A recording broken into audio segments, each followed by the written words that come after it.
पीड़ावा अमावा परेला झोपेदार अमावा परेला झोपेदार आम तोड़े चलली बेटी हो कवन बेटी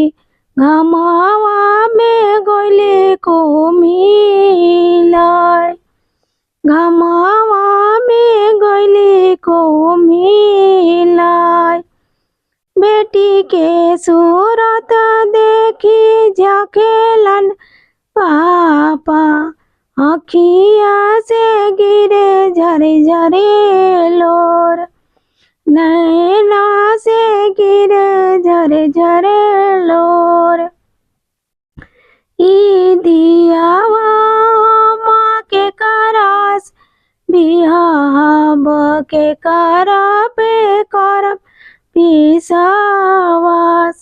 के करा पे करम विश्वास घोड़ावा चढ़ल अइले दुल्हा कवना दुल्हा ससुर जी से अरज हमार ससुर जी से अरज हमार ई दियावा ससुर जी हमारा से बिहा हमारा पकर विश्वास हमारा पकर विश्वास इतना वचन जब सोनाली कवना बेटी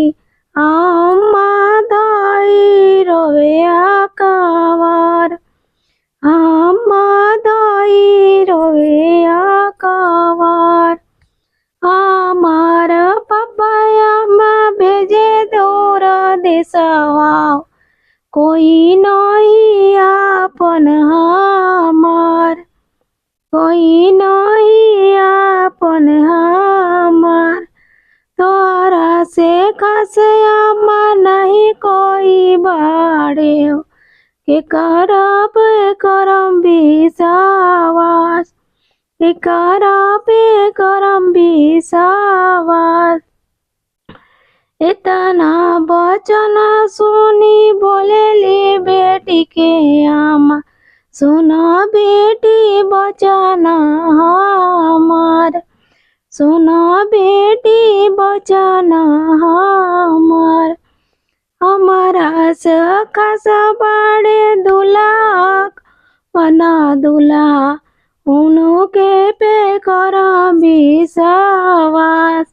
उहे रखिया तहरा ख्याल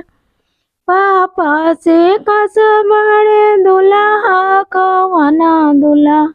उनके पे कर विश्वास